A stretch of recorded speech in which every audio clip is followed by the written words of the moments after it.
हूँ राशिद रजा। आपको बताते चलो कि लोकसभा चुनाव की सरगर्मी काफ़ी तेज है और कल 20 मई को 5वें चरण की मतदान होने मुजफ्फरपुर में भी चुनाव है। इस कड़ी में आपने देखा कि प्रचार का जो अंतिम दिन था कल और काफ़ी संख्या में रोड शो किया गया, लोगों में काफ़ी उत्साह देखी गई। खुद बिहार सरकार में डिप्टी सीएम जो है सम्राट चौधरी आए हुए थे और गिरिराज सिंह सहित अन्य नेता भी मौके मौजूद है और काफ़ी हर्षोल्लास देखी जा रही थी। इस कड़ी में हमारे साथ खास बातचीत करने के लिए बिहार सरकार के पूर्व मंत्री सुरेश कुमार शर्मा जी हैं। इनसे खास बातचीत करेंगे और लोगों के उत्साह के बारे में जानने की कोशिश करेंगे।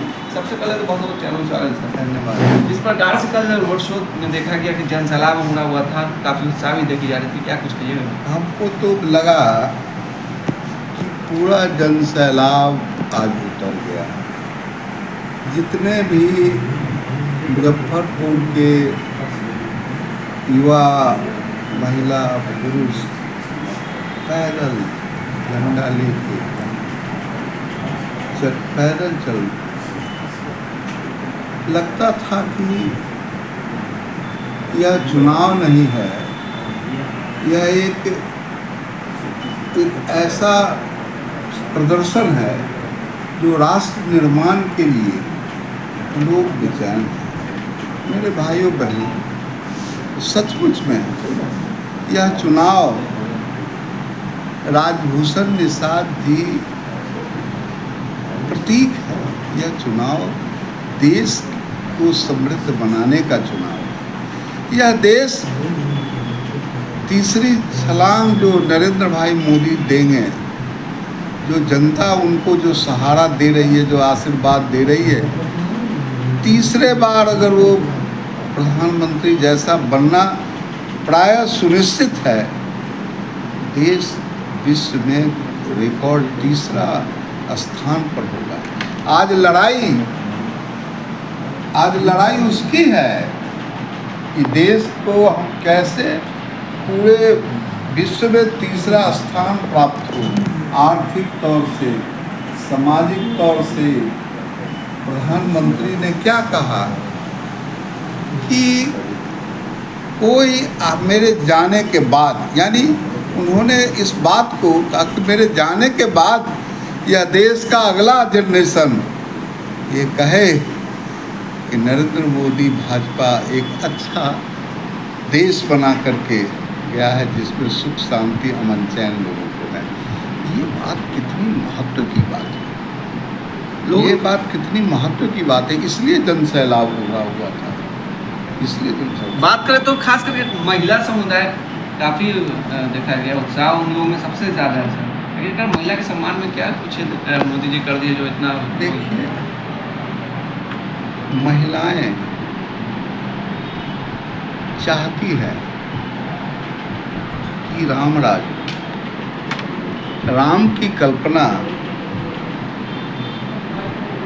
को मनुष्य की कल्पना कोई भगवान से करता है कि राम भगवान है, लेकिन अगर जो राम भी इंसान के रूप में अपने चरित्र को प्रदर्शन किए, तो महिलाएं समझती है कि राम आज बाहर थे, विदेशियों ने उनको बाहर रख दिया था निकाल करके, देश में वो प्रतिष्ठा नहीं थी, रामराज की कल्पना अधूरी हो रही थी। महिलाएं धार्मिक विचार की होती हैं, वह कह रही है कि मेरे राम मेरे घर आ गए, मेरे राम मेरे घर आ गए। और यह तो मिथिला है, हमारे राम तो पाहुन हैं, हम मिथिलावासी के तो वो बहनोई हो सकते हैं। हमारी माँ तो सीता है, तो यहाँ वो सीता माँ राम की आराधना में घर से निकल करके उस राजनाथ की कल्पना करने के लिए जो जुलूस निकला था उसमें शरीक हो गई। विपक्ष तो कर रही है कि ये लोग सिर्फ धर्म की बात करते हैं, जात की बात करते हैं, मुद्दे की कोई बात नहीं करते हैं। देखिए, बिना धर्म का राजनीति नहीं हो सकता है। धर्म ही कहता है कि सच बोलो, धर्म ही कहता है कि निष्ठा से देश का सम्मान करो, धर्म ही कहता है कि ये भारत माँ है, इसको माँ समझो।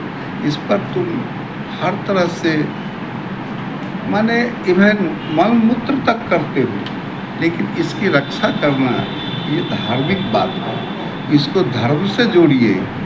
और धर्म अगर नहीं है, अधर्म अगर हो जाए, धर्म ही खत्म हो जाए, सनातन ही खत्म हो जाए, तो कोई परिवार को परिवार नहीं समझेगा, कोई किसी को नहीं समझेगा।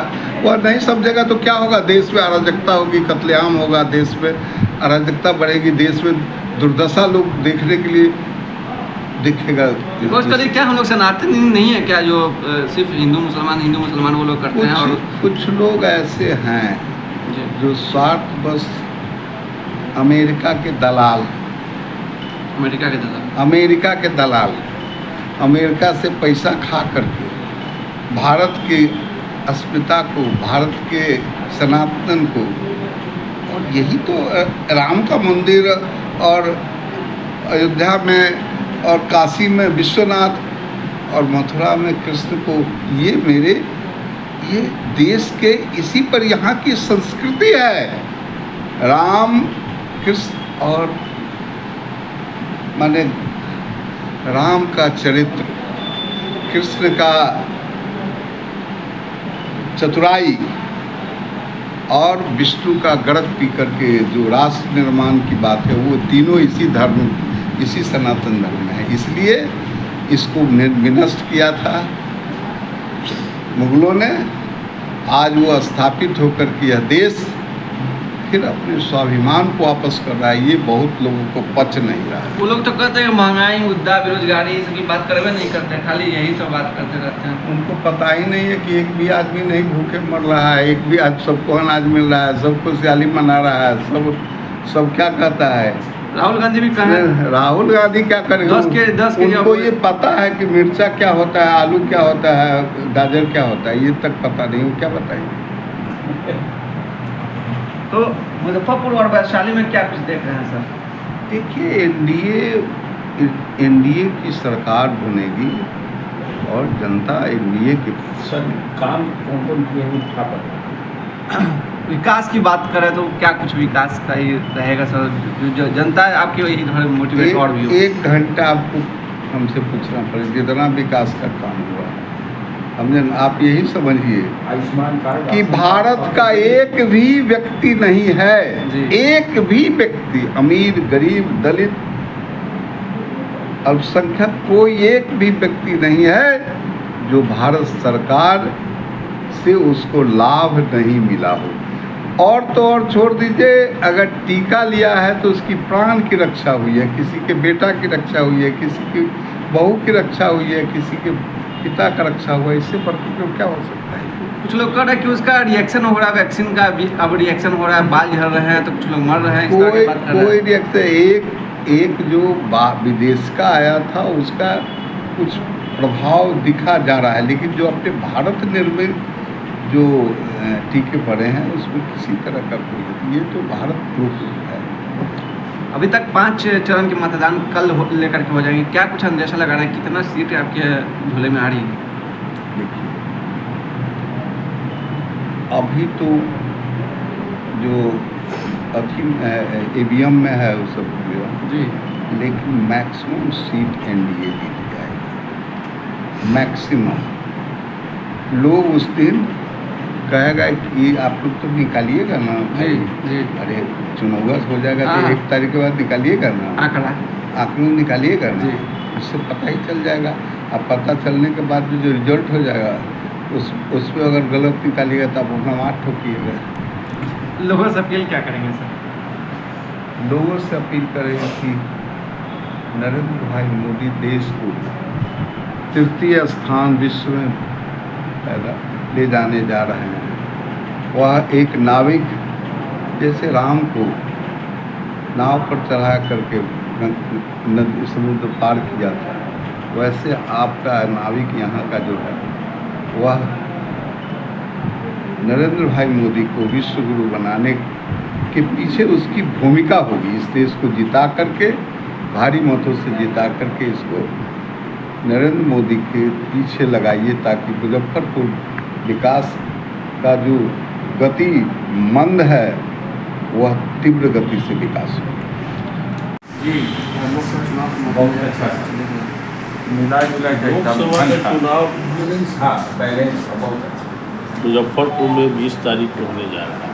हिंदू मुस्लिम सब मुजफ्फरपुर में एनडीए का जो प्रत्याशी है, नरेंद्र मोदी जी का जो दूत है, चिराग जी का जो दूत है, नीतीश कुमार जी के, जीतन राम मांझी और उपेंद्र कुशवाहा जी के एक दूत बन के राजभूषण निषाद जी आए हैं। भादों के समय में देखते हैं कुलवा दादर के पुल जैसे उफान पर रहता है, उसी तरह नरेंद्र मोदी को तीसरी बार फिर से प्रधानमंत्री बनाने के लिए जनता मुजफ्फरपुर के यह महापर्व की तरह मना रही है। और हम समझते हैं कि पिछला 2019 का रिकॉर्ड टूट जाएगा। मुजफ्फरपुर लोकसभा चुनाव एनडीए का प्रत्याशी का जो जीत होगी 19 का रिकॉर्ड टूट जाएगा। रिकॉर्ड यानी टूट जाएगा, हैट्रिक छक्का भी मोदी जी लगा रहे हैं। मोदी जी को तो तीसरी बार प्रधानमंत्री बनाना है, 400 पार वो पार करना है, बिहार के 40 के 40 भी पार करना है। बहुत अवसर से लोग गुना भाग लगा रहे हैं, जाति का समीकरण देख रहे हैं, धर्म का समीकरण देख रहे हैं जी। कुछ लोग को टिकट मिला नहीं मिला उसकी राजनीति कर रहे हैं, मगर हमारा जो एनडीए गठबंधन है जिसका नेता है नरेंद्र मोदी के नेतृत्व में चिराग पासवान जी, नीतीश कुमार जी, उपेंद्र कुशवाहा जी, जीतन राम मांझी जी, पूरे देश के जनता नरेंद्र मोदी जी से प्रभावित है, उनसे उम्मीद है और मोदी है तो मुमकिन है। यह देश की जनता जान रही है, कहीं हमारा जनता भ्रमित नहीं है।